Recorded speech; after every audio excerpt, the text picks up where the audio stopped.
Indian contract act law के section याद नहीं हो रहे और टेंशन हो रही है कि पेपर में लिखोगे कैसे। सो डोंट वरी, इस रील को सेव करो। मैं अभी हाल के हाल तुम्हें मोस्ट इंपॉर्टेंट सेक्शंस याद करा रही हूँ और पूरा पेपर 80 to 90% इसके आसपास ही रहेगा।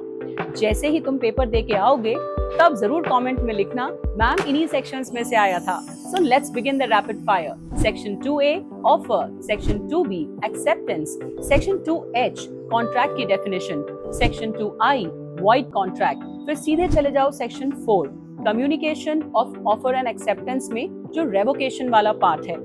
Then section number 9, the very important implied contract. Section 10, essential elements of a valid contract. Or section 11, parties that are not capable for contract. Section 14, free consent. और उसी में section number 17, fraud और 18, misrepresentation. और फिर सीधे कूद जाना section 23, void agreements. फिर आना doctrine of nudum pactum.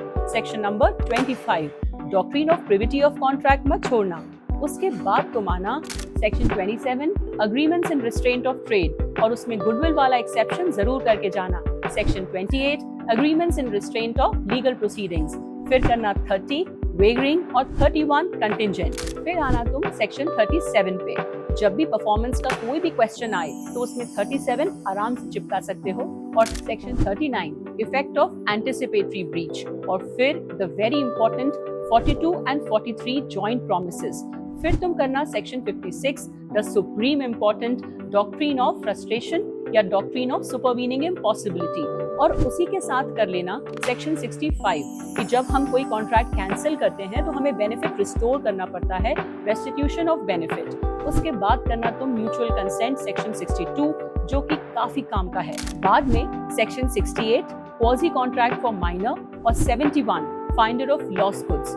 और पैकअप कर देना ब्रीच के सेक्शन से 73 to 75 क्वांटम ऑफ डैमेजेस।